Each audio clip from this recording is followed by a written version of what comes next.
वक्रतुंड महाकाय सूर्यकोटी समप्रभ निर्विघ्नं कुरु मे देव सर्वकार्येषु सर्वदा. ओम गं गणपतये नमः. नमस्कार मंडळी. मला वाटतं लहानपासून ते मोठ्यांपर्यंत सर्वांचीच आवडती देवता म्हणजे गणपती बाप्पा. शुभ कार्याच्या सुरुवातीस पूजला जाणारा, विघ्नांचा नाश करणारा असा हा बाप्पा म्हणजे माझं आराध्य दैवत. लहानपणापासूनच बाप्पा हा मला खूप प्रेमाचा आणि जवळचा वाटतो.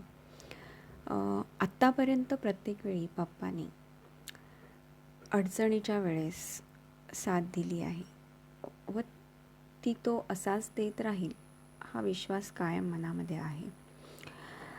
तर अशा ह्या बाप्पाच्या भक्ती आणि पराक्रमाचा महिमा आज मी तुमच्यासमोर कथन करणार आहे, जेणेकरून अनेक भक्तांना ह्या कथांचा आस्वाद व आनंद घेता येईल. गणेश पुराण उपासनाखंड ह्या ग्रंथापासून मी सुरुवात करणार आहे आणि ह्या पवित्र कामाची सुरुवात नक्कीच बाप्पाच्या आशीर्वादाने करत आहे आणि ते कार्यसिद्धीस नेण्यास त्यांनी वरदहस्त जसा तो नेहमीच असतो तो ह्या कामात देखील त्यांनी द्यावा ही बाप्पाच्या मंगलचरणी प्रार्थना करीत आहे. गणपती बाप्पा मोरया. तर आता आपण गणेश पुराण उपासनाखंडाचं जे 1 ते 6 अध्याय आहेत हे आपल्या प्रकरण 1 मध्ये दिलेले आहेत. तर मी ती आता तुमच्यासमोर कथन करणार आहे. तर सुरुवात करूया. प्रकरण 1. गणेश पुराणाची थोरवी व सोमकांताची कथा. तर ह्या पहिल्या प्रकरणामध्ये सोमकांताची कथा दिलेली आहे, ती आपण आता श्रवण करूया. फार प्राचीन काळी नैमिषारण्यात शौनक नावाचे एक ऋषी पुष्कळशा ऋषी समवेत संपूर्ण 12 वर्षापर्यंत यज्ञयाग करीत होते. पुराणातील कथा सांगणारे सूत व ऋषीगण यज्ञयागाच्या जागी यज्ञ आरंभताना दुपार ते संध्या समय होईपर्यंत नानाविध कथांचे वर्णन करीत असत. याप्रमाणे 18 पुराणांचे कथन त्यांनी केले. तेव्हा ऋषीवर्य सुतास विचारू लागले, हे रोमहर्षणा, तुम्ही जो महिमा कथन करून सांगता त्याच्या श्रवणाने मन तृप्त होऊन सद्बोध घडतो, ज्ञानात भर पडते. तेव्हा कृपा करून सर्व कुकर्माचा विनाश होईल अशी एखादी कथा आपण सांगावी. सुतास विनंती केल्याप्रमाणे सूत ऋषीस म्हणाले, आपले विचार अत्यंत चांगले आहेत. मला देखील आपल्यासारख्या श्रोतेजनांस पुराणाचे वर्णन करताना अत्यानंद होतो. 18 पुराणे पूर्वी सांगितलेली आहे व नंतर नृसिंह पुराण व नारद पुराण सांगणार आहे. असे म्हणून झाल्यानंतर 3रा प्रहर झाला होता. ऋषींच्या चेहऱ्यावरती आनंदाचे तेज झळकत होते. प्रत्येक आश्रम यज्ञसभेच्या ठिकाणांपासून दूर अंतरावर होते. गंगा दुथडी भरून खळाळून वाहत होती. ऋषीवर्य व इतर कुमार तपस्वी व भारताच्या उत्तरेकडे काही काळ नैमिषारण्यात वसती करून पुढच्या यात्रेस निघालेले यात्रेकरूसुद्धा सभामंडपात उपस्थित होते. शौनक ऋषी एका भव्य वटवृक्षाखाली कातळावर विराजमान झाले होते. मध्येच पक्ष्यांचा किलबिलाट ऐकू येत होता. आश्रमाच्या बाजूला गायी वासरे घट्ट बांधलेली होती. यज्ञस्थळ झळाळत होते. सुताने श्री विष्णूचे स्मरण करून गणेश पुराणास सुरुवात केली. तर मंडळी, आतापर्यंत आपण बघितलं की जे वातावरण होतं ते किती प्रसन्न होतं आणि ऋषीवर्य आता प्रसन्न होऊन त्यांनी विष्णूचं नामस्मरण करून गणेश पुराण भक्तांना सांगण्यास सुरुवात केलेली आहे. श्रोते हो, गणेश पुराणाची महती चतुर्मुख असलेले ब्रह्मदेवही यथासांग वर्णन करू शकत नाहीत. तिथे श्री गणेशाच्या थोरवीचे मी वर्णन करणारा कोण? जे गणेश भक्त असतील तेच त्यांच्या गुणांचे गोडवे गाऊ शकतील. श्री गणेशाच्या वरदानानेच तिन्ही देवास ऐश्वर्याचा लाभ झालेला आहे. त्यांच्याच अधिपत्याखाली पंचमहाभूते कार्यरत झालेली असतात. श्री गणेशाचा महिमा प्रारंभी ब्रह्मदेवाने व्यासमुनींना सांगितला व व्यासांनी भृगु ऋषींनी सोमकांतास आणि सोमकांताने इतर सर्वांना सांगितलेला आहे. सोमकांताच्या कथेवरूनच गणेश पुराणाचे महत्त्व कळून येईल. आता आपण ऐकतोय सोमकांताची कथा. सौराष्ट्रात देवनगर नावाचे एक राज्य होते. तेथील राजाचे नाव होते सोमकांत. हा तत्वशील, प्रजाप्रेमी, न्यायी व धर्मनिष्ठ होता. त्याचे सैन्य अफाट होते. बुद्धिवंत, चतुरात्नी या सर्व गुणांनी तो परिपूर्ण होता. सोमकांत राजा देखणा होता. त्याची पत्नी सुधर्मा प्रेमळ व पतिव्रता होती. राजाचे प्रधान 5 होते. विद्याशीष, सुबल, रूपवान, क्षेमंकर आणि ज्ञानगम्य. हेमकंठ हा राजाचा पुत्र आई वडिलांचा सेवाधारी होता.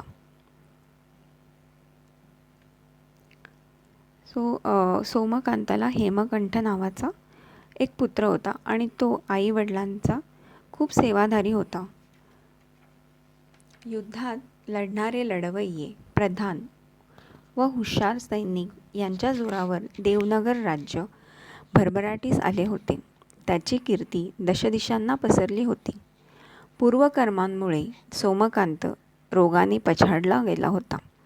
तो विद्रुपतेने कुरूप दिसू लागला. आपण वनवास पत्करावा असेच त्याला वाटू लागले. ज्या राज्यात ऐश्वर्य भोगले त्याच राज्यात लाचारी भोगणे त्याला पसंत नव्हते. त्याला ते पटेना. सोमकांताने पत्नी सुधर्मा व पुत्र हेमकंठाला बोलवून आपली मनोव्यथा सादर केली. मी रोगाने अतिशय क्षीण झालो आहे. मी सोमकांत नावाला आता योग्य राहिलो नाही. माझ्याजवळ लोक येण्यास तिरस्कार करतील. माझ्या दुर्गंधीमुळे कुणीच जवळ येणार नाही. तेव्हा मी हेमकंठावर राज्यकारभार सोपवून दिव्य पूजेत माझे उर्वरित आयुष्य लावणार आहे. तेव्हा हेमकंठ आपल्यापासून अलग होण्यास धजेना. राजाने त्याला खूप समजावले. तेव्हा कुठे जड अंतःकरणाने हेमकंठ राज्यकारभार पाहण्यास तयार झाला. तद्वतच राजाची पत्नी सुधर्मा आणि प्रधान सुबल व ज्ञानगम्य यांनी राजाबरोबर जाण्याचा हट्ट धरला. त्याप्रमाणे राजाने तिघांना आपल्याबरोबर नेण्याची परवानगी दिली. हेमकंठ व 3 प्रधानांना देवनगरचे राज्य सांभाळण्याचा उपदेश केला. मात्र सर्व प्रजाजन शोकात बुडाले. परंतु सोमकांताने त्यांना सांगितले की यापुढे हेमकंठाची आज्ञा पाळून राजाचे रक्षण करावे. शोक करू नये. हेमकंठाचे हृदय भरून आले. तो हुंदका देत आई वडिलांना विनवू लागला, तुम्ही मला सोडून जाऊ नका. तेव्हा त्यास आईने कर्तव्याचे व आज्ञेचे पालन करण्यास सांगितले.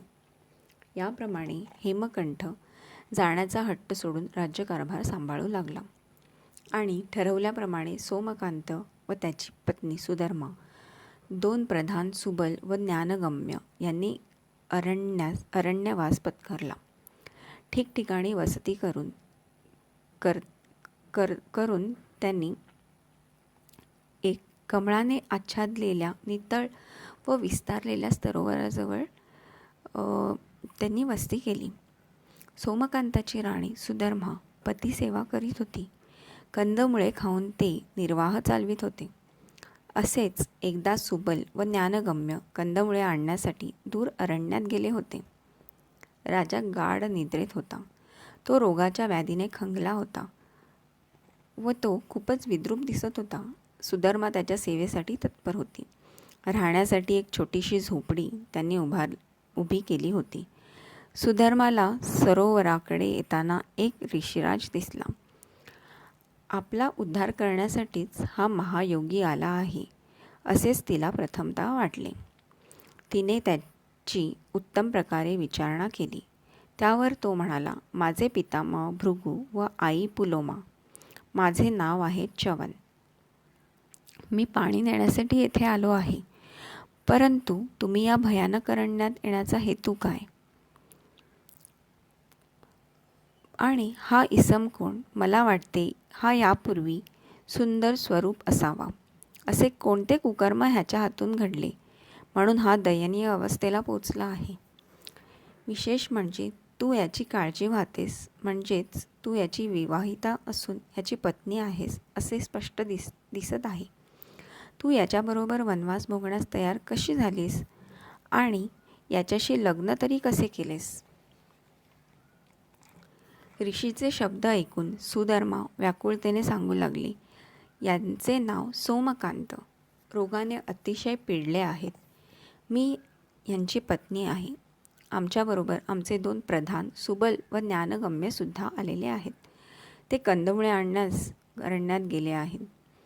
माझ्या पतीने आमचा पुत्र हेमकंठ ह्याच्या स्वाधीन राज्य केले आहे. व्याधीने पिडलेल्या माझ्या पतीला मुक्ती मिळण्यासाठी आम्ही हा वनवास स्वीकारला आहे. तेव्हा ईश्वराचे चिंतन करण्याशिवाय दुसरा मार्गच नाही. च्यवनाने सुधर्माचे सर्व वृत्त ऐकून घेतले. त्याला अत्यंत वाईट वाटले, परंतु तो बिचारा काय करणार? त्याने निमूटपणे पाणी भरून घेतले व तो आश्रमात निघून गेला. च्यवनाने आपल्या पित्यास म्हणजेच भृगूंना सुरुवातीला सोमकांतावर ओढवलेला प्रसंग सांगितला नाही. मात्र भृगू ऋषीने ताबडतोब ओळखले, कारण च्यवनाच्या मुखावर अस्वस्थतेचे स्पष्ट चिन्ह दिसत होते. भृगू ऋषींनी च्यवनास विचारले, च्यवना, आज तुझा चेहरा एवढा उदासपणा का बरं? तोच च्यवनाने सोमकांताच्या सर्व परिस्थितीचे सविस्तर वर्णन पित्यास केले. सोमकांतावर आलेल्या दुःखाचा वृत्तांत ऐकताच भृगू ऋषीने च्यवनास म्हटले, च्यवना, तू त्या सर्वांना आपल्या आश्रमात पाचारण कर. पित्याची आज्ञा शिरसावंद्य मानून च्यवन पुन्हा अरण्यात असलेल्या सरोवराजवळ आला. तोपर्यंत सुबल व ज्ञानगम्य हे राजाचे प्रधान आले होते. भृगू ऋषींनी दिलेला निरोप च्यवनाने सुधर्मा राणीला सांगितला. तिला भृगू ऋषींच्या निरोपाने आकाश खुजे वाटले. दोन्ही प्रधान व आपल्या पतीला घेऊन ती भृगू ऋषींच्या आश्रमात दाखल झाली. वेदमंत्रांचा जयघोष चालला होता. मुके पशु पक्षी प्राणीसुद्धा आपापसातील वैरत्वाला विसरून प्रेमाने राहत होते. ऊन वाऱ्याचा तीळ मात्र त्रास तिथे नव्हता. व्याघ्र चर्मावर भृगू ऋषी आश्रमात बसले होते. सर्वप्रथम सर्वांनी त्यांना विनम्र वंदन केले व नंतर सोमकांताने आपली दुःखी व्यथा त्यांना कथन करून रोगमुक्त होण्याचा उपाय विचारला. तू ह्या व्याधीतून बरा होशील. राजा, तुला चिंता करण्याचे काहीही कारण नाही. तू पूर्वजन्मी केलेल्या पापाची फळे तुला भोगावी लागत आहेत. चला, तुम्ही सर्व फार थकलेले दिसता, तेव्हा आधी भोजन करा. तुझा आजारपणा नष्ट होण्याचा मार्गही सांगेन. भृगू ऋषी राजास म्हणाले. राणी सुधर्मा, राजा सोमकांत व 2 प्रधान या सर्वांनी भोजन आटोपले. ऋषीने ह्या सर्वांना वस्त्रालंकार दिले व मुलायम शय्या दिली. त्या रात्री सर्वांनी प्रशांत व सुखदायक निद्रा घेतली. राणीला व राजाला दुसऱ्याच दिवशी बोलावून राजाच्या पापकर्माचे चरित्र भृगू ऋषी वर्तवू लागले.